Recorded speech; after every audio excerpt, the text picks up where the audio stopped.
Good afternoon. Hello. It's story time with Miss Amanda. It's Wednesday already again, guys. I am here to continue to read Charlotte's Web by E.B. White. If you guys could remember last week, Charlotte's Web ended on chapter 13, Good Process. Charlotte called a meeting with all of the animals in the barn. She needed to come up with a new word that she can weave into her web. A word that will save Wilbur's life. That will get everybody attention. Making people believe that Wilbur was an awesome pig. They came up with a word, and that word was terrific. Wilbur went from being a some pig to a terrific pig. How about that? Wilbur became terrific. The spider weaved the word terrific in the center of her web. Peoples was amazed when they came back to look at the pig. When they came back, they saw that the pig was no longer just some pig, but now Wilbur had became a terrific pig. Whoa! Wilbur the pig was now known by peoples in the county as being a terrific pig. All right, guys. Let's see what is going to happen in the next chapter, which is chapter 14, Dr. Doran. And chapter 15 is going to be the crickets. So let's begin this week with chapter 14, Dr. Doran. The next day was Saturday. Fern stood at the kitchen sink drying the breakfast dishes as her mom washed them. Miss Arbor worked silently. She hoped that Fern would go outside and she would play with children. She didn't like the idea of Fern spending so much time at the Zuckerman farm with those animals all the time. So she was standing there just wishing that Fern would spend the day with children her own age. All of a sudden, Fern bust out. Charlotte is the best storyteller, Fern said. Miss Zuckerman looked at Fern, and her mother said, You must not invent things, Fern. You know spiders don't talk, and spiders definitely can't tell stories. Charlotte can, said Fern. She doesn't talk very loud, but she can talk. What kind of stories did she tell you? Asked Miss Arbor. Well, began Fern, she told us about a cousin of hers who caught a fish in her well. Don't you think that's fascinating? Fern dear, how would a fish ever get caught in a spider well? Asked Miss Arbor. You know it could never happen. You are making all this up, girl. No, Mom, I'm not making this up. It happened all right, replied Fern. Charlotte never fibs. The cousin of hers built a web across the screen.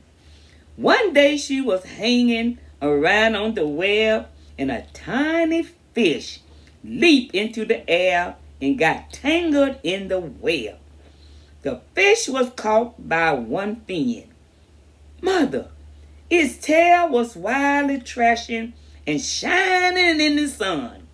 Can't you just see the web sagging dangerously under the weight of a fish?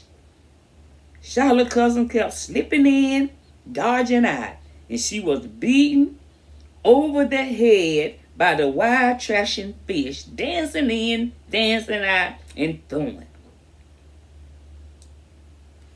Fern snapped her mother. You stop it. Stop it, inventing those wild tales like that. I'm not inventing them, said Fern. I'm just telling you the facts. What finally happened, asked her mother, whose curiosity began to get the better of her. Charlotte's cousin won. She wrapped the fish up and she ate him. When she got good and ready, spiders have to eat too, you know. They have to eat the same as the rest of us. Yes, I suppose they do, said Miss Arable. Charlotte had another cousin, and this cousin was a balloonist. She stands on her head, and she let out a lot of lines in her carrier alope on the wind. Mother, wouldn't you simply love to do that? Yes, I would. Come to think of it, replied Miss Arable. But Fern, darling, I wish you will play outside with children your own age. Go find your friends to play with. Stop hanging at the Zuckerman farm every day like that. Find some of your playmates and do something nice outdoors. You are just spending too much time in that barn. It isn't good for you to be alone so much. Alone, said Fern. Alone? My best friends are in the barn cellar. It is a very sociable place. Not at all lonely. It is never lonely in the barn. Fern disappeared after a while, walking down the road toward the Zuckermans. Her mother dusted the seating room. As she worked, she kept thinking about Fern. It didn't seem natural for a little girl to be so interested in animals. Finally, Miss Arable made up her mind she would go pay old Dr. Doran a call and get some advice from him. She got in her car and she drove to his office in the village. Dr. Doran had a thick beard. He was glad to see Miss Arable and gave her a comfortable chair to sit in. It's about Fern, she explained. Fern spent entirely too much time, Dr. Dorian, at that Zuma's farm in the barn. It doesn't seem normal. She sit on a milk stool in a corner of the barn near the pig pen, and she watched the animals hours after hours. She just sit and listen. Dr. Dorian, he leaned back and closed his eyes. How enchanting, he said. It must be real nice and quiet there. Homer have some sheep, haven't he? Yes, said Miss Arable, but it's all started with that pig. It started with that pig we let Fern raise on a bottle. We had a little pig that was like a little runt, and we let Fern keep that pig and feed that pig with a baby bottle. She calls that pig Wilbur. Homer brought the pig, and ever since it left our place, Fern have been going to her uncle to be near it. I've been hearing things about that pig, said Dr. Dorian, opening his eyes. They say he's quite a pig. Have you heard about the word that appeared in the spider web? Asked Miss Arable seriously. Yes, replied the doctor. Well, do you understand it? Asked Miss Arable. Understand what? Asked the doctor. Do you understand how there could be any writing in a spider's web? Oh, no, said Dr. Dorian. I don't understand it. But for that matter, I don't understand how a spider learned to spin a web in the first place. When the words appeared, Everybody said that it was a miracle. But nobody pointed out that the web itself is a miracle. What miracles about a spider web? Asked Miss Arable. I don't see why you say web is a miracle. It's just a web.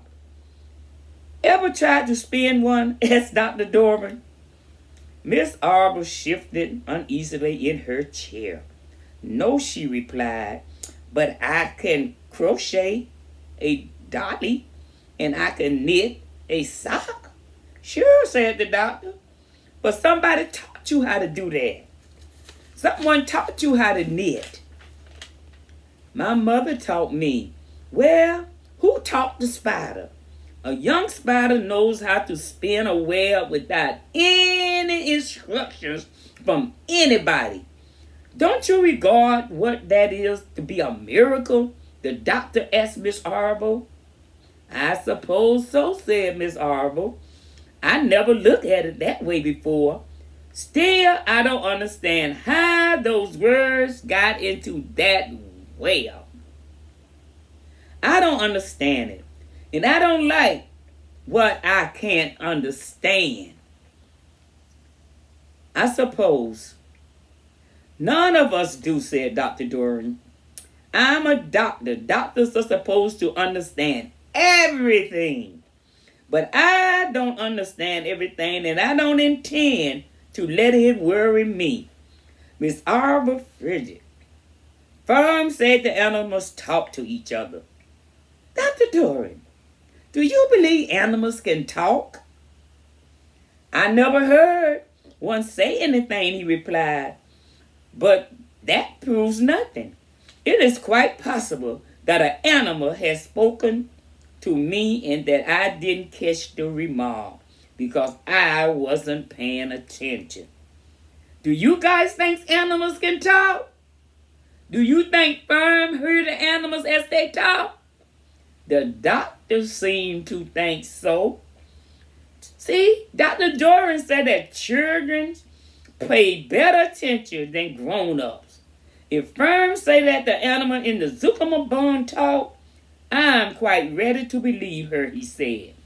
Perhaps if people talk less, animals would talk more. People are innocent talkers. I can give you my word on that. Well, I feel better about Firm now, said Miss Arable. You don't think I need to worry about her? The doctor looked at Miss Arable. He asked her, do Firm look well? Miss Arable said yes. Is her appetite good? Asked the doctor. Oh, yes, she's always hungry. Well, do she sleep well at night? Oh, yes. Then, Miss Arable, don't worry about Firm, said the doctor. Do you think she'll ever start thinking about something besides pigs, sheep, geese, spiders? How old is Firm? Asked Dr. Doran. She's 8. Well, said Dr. Doran, I think she will always love animals. But I doubt that she will spend her entire life in Homer Zuckerman's barn cellar. How about boys? Does she know any boys? Asked the doctor. She know Henry Fussy, said Miss Arable. Dr. Dolan closed his eyes again and went into a deep thought. He began to think. Henry Fussy, he murmured. Remarkable. Well, I don't think you have anything to worry about. Let Firm associate with her friends in the barn if she want to. I will say offhand that spiders and pigs was fully as interested as Henry Fussy. Yet, I predict that the day will come when even Henry will drop some chance remarks that will catch Firm attention. The doctor was telling Miss Arbor, don't worry about Fern. One day, boys will talk to her, and then she will be talking more to boys than she will be talking to the animals. But for right now, he was telling Miss Arbor, let Fern enjoy the animals and the conversations that she has with them. It's amazing how children change from year to year, he said. How's Ava? He asked, opening his eyes wide. Oh, Ava, chuckled Miss Arbor. Ava is always fine. Of course, he get into poison ivy. He gets stung by wasps and bees. He brings frogs and snakes home and break everything he lays his hand on. He's just fine. Good, said the doctor. Miss Arbor said goodbye, and she thanked Dr. Dorian very much for his advice. She felt relieved. The doctor had relieved Miss Arbor's mind for worrying about Fern, because there was nothing wrong with Fern. Fern just loved the animals, and she loved it sitting in that barn, listening to those animals talk to each other day after day. So Miss Arbor, she had nothing to worry about. Fern was just fine. Now we're going to read about the crickets. The crickets sang in the grasses. They sang the song of summer ended. A sad song. Summer is over and gone. They sang. Over and gone. Summer is over and gone. Summer is dying. Summer is dying. That means summer is gone and fall was about to come. The crickets felt it was their duty to warn everybody that summertime cannot last forever. Even on the most beautiful day in the whole year, the days when summer is changing into fall, the crickets spread the rumor of sadness and change. Everybody heard the song of the cricket. Ava and Fern Arbor heard it as they walked the dusty road. They heard the crickets singing. They knew that school would soon begin again. The young geese heard it, and they knew that it would never be a little goblin again. Charlotte heard it and knew that she hadn't much time left. Mr. Zuckerman, at the work in the kitchen, heard the crickets, and a sadness came over her too. Another summer gone, she sighed. Levi at work, building a crate for Wilbur, heard the song, and he knew it was time to dig those potatoes. Summer was leaving. Summer was going. It was dying out. Summer is over and gone, repeated the crickets. How many nights till frost? Sing the cricket. Goodbye, summer. Goodbye, goodbye. The sheep heard the crickets. And they left, and they felt so uneasy.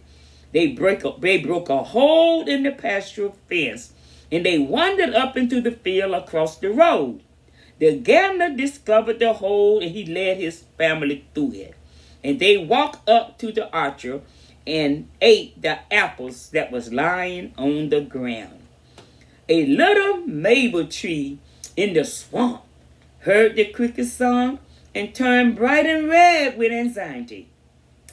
Wilbur was now the center of attention on the farm. Good food and regular hours were showing results. Wilbur was a pig any man would be proud of. One day more than 100 people came to stand at his yard and admire him. Charlotte had written the word. Oh my God. Charlotte had came up with a new word now. 100 people was there looking at that big whip. Charlotte had weaved in her web the word radiant. Wow. And Wilbur really looked radiant as he stood in the golden sunlight. Ever since the spider had befriended him, he had done his best to live up to his reputation.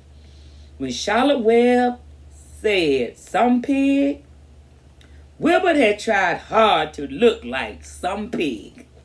When Charlotte weaved that word terrific, Wilbur had tried to look terrific. And now she had weaved the word radiant. He did everything possible to make himself glow. It is not easy to look radiant, but Wilbur threw himself into it with a will. He would turn his head slightly. He would look and he would blink his eyes. Oh my goodness, and Wilbur had long eyelashes. Then he would breathe deeply. And when his audience grew bored, guess what? Wilbur springs into the air and do a bike flip with a half twist. At this, the crowd would yell and they would cheer. How is that for a pig? Mr. Zuckerman would ask. Well pleased with himself, that pig is radiant. Some of Wilbur's friends in the barn worried, for they feared that all that attention was going to go to Wilbur's head and make him stuck up. But did it? It never did. Wilbur never did get in a stuck-up mode because of all the attention that everyone was giving him. He loved that attention now. He really, really admired and loved all the attention that he was getting. Wilbur was modest. Did not spoil him. Fame did not spoil Wilbur. He still worried some about the future, as he could hardly believe that a spider would be able to save his life. Sometime at night, he would have a bad dream. He would dream that men was coming to get him with knives and guns. But that was only a dream. In the daytime, Wilbur usually felt happy and confident. No pig ever had treated friends as he was realizing that friendship is one of the most satisfying things in the world. Even the song of the crickets did not make Wilbur sad. He knew it was almost time for that county fair, and he was looking so forward for that trip. If he could distinguish himself at the fair and maybe win some prizes money, he was sure the Zuckermans would let him live. Charlotte had worries of her own, but she kept quiet about them. One morning, Wilbur asked her about the fair. "You are going with me, aren't you, Charlotte?" he asked her.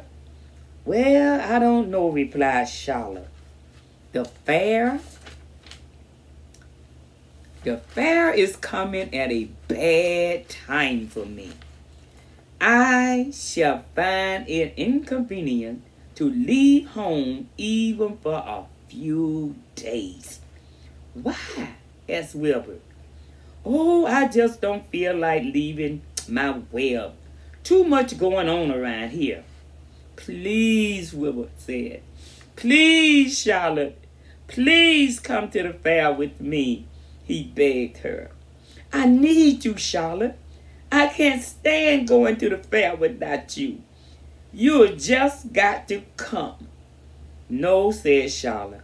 I believe I better stay home and see if I can't get some work done. What kind of work? Asked Wilbur. Egg laying. It's time I made an egg sack and filled it with eggs. I didn't know you can lay eggs, said Wilbur in amazement. Oh, sure, said the spider. I am versatile. What does versatile mean? Full of eggs, asked Wilbur. Certainly not, said Charlotte. Versatile means I can turn with ease from one thing to another. It means I don't have to limit my activity to spinning and trapping insects. Why don't you come with me to the county fair? Come on, come to the fairgrounds with me and lay your eggs there, please, Wilbur. It will be wonderfully fun. Charlotte gave her web a twist and watched it away. I'm afraid not, she said. You don't know the first thing about laying eggs. Wilbur, I can arrange my family duties to suit the management of the county fair. When I get ready to lay eggs, I have to lay eggs. Fair or no fair. However, I don't want you to worry about it. You may lose weight. We'll leave it to the way it is. I'll come to the fair if I can. If there's any possible way that I can come, Wilbur, I will come to the county fair with you. Oh, good, said Wilbur. I knew you wouldn't forsake me just when I need you the most. All that day, Wilbur stayed inside, taking life easy in the straw. Charlotte rested. She ate a grasshopper. She knew that she couldn't help Wilbur much longer. In a few days, she would have to drop everything and build the beautiful little site that will hold her eggs. So next week, guys, next week, we will return to Charlotte Web, and we are going to return to the Zuckerman's barn to see what is going on at that Zuckerman barn. What is really happening there next week? We are all on pins, sitting back, waiting to see what is going to happen next at the Zuckerman's barn. See you guys next week. Same time. Story time with Miss Amanda. I'll be waiting patiently to see each and every last one of you. So have a great week. And know this. Excitement is waiting on you at the Zuckerman's farm. So let's see what those animals is up to next week. I love you guys, and I will see you all next week. Have a good week. Bye.